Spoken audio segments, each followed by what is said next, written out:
Dobrý den, mé jméno je Matěj Kovařík a dnes budu obhajovat práci na téma TechSim.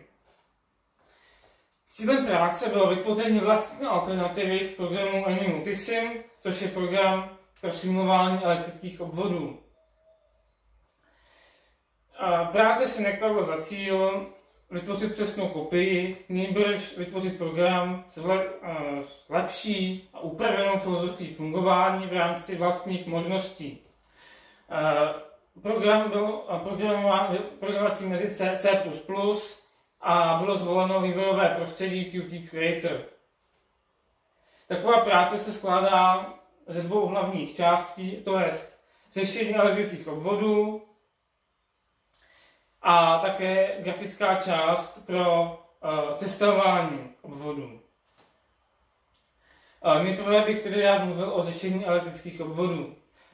Středobodem toho všeho je metoda smyčkových proudů.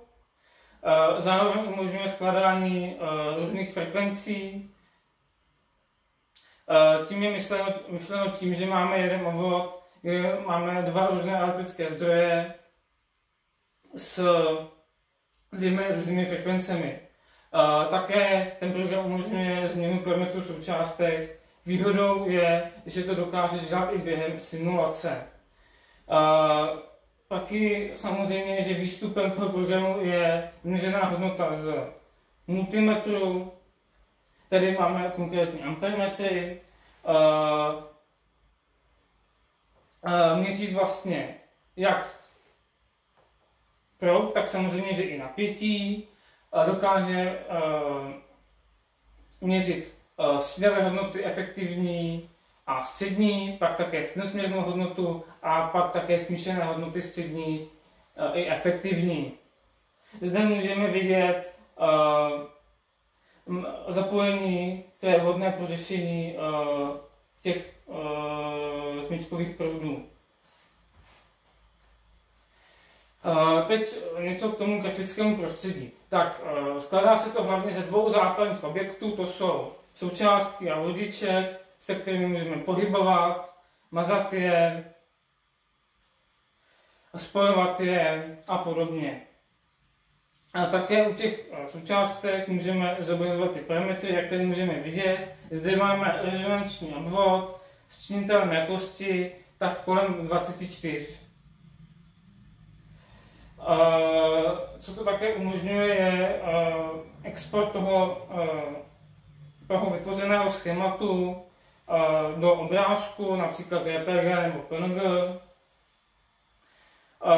což toto vlastně pak je možné i použít v technické dokumentaci. Co to také dokáže měnit, je barva pozadí.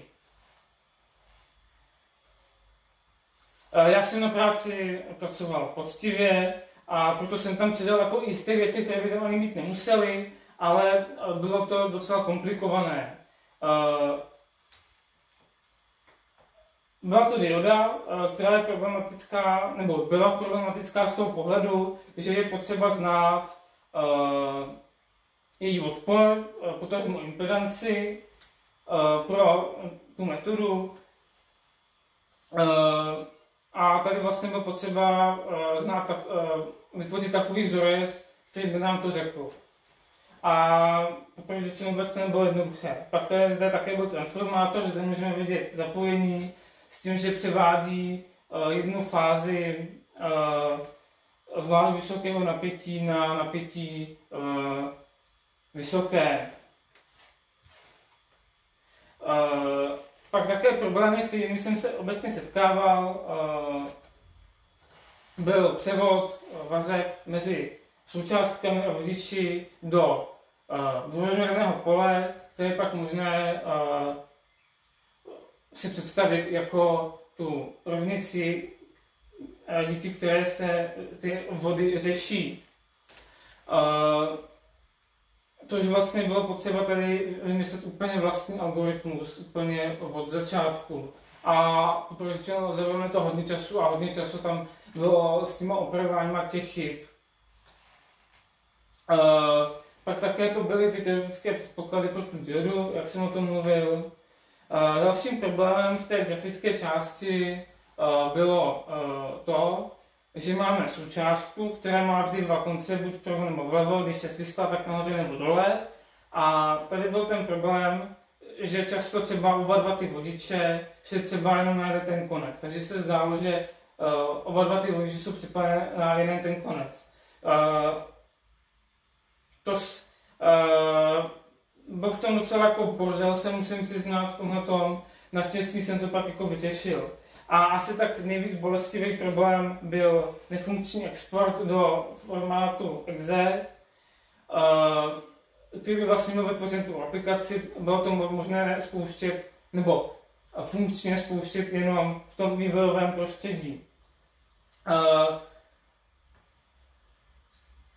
A dále zde mám ještě užití, tak samozřejmě, že to jsou vzdělávací účely a elektrotechnické projekty, což si asi člověk umí představit s každým takovým programem.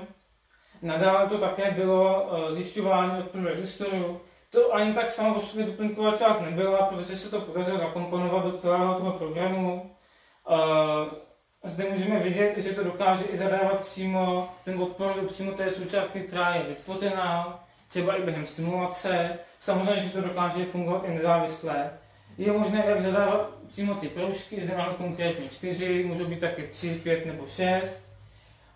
Je tady také volitelný počet desetinných míst, což je i při úpravě jakékoliv součástky.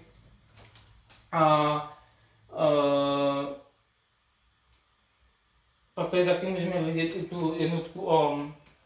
A pak v neposlední řadě, to už jsem vlastně taky zmínil, je kreslení těch obvodů, potažmo jejich export, což je vhodné i pro tu technickou dokumentaci.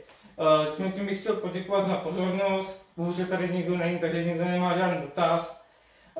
A teď už bych se rád přesunul vysloveně k tomu programu samotnému, jako jakousi ukázku. Takže si tady vezmu zdroj, dva rezistory. Mimochodem tady tohleto zelený, to je vlastně tak, aby uživatel viděl, kam má kliknout. Dá se to i vypnout. Takhle, a už se to nezobrazuje. Tak. A teď si tady můžu dát takhle, a pak si vezmu ještě nějaký voltmetr.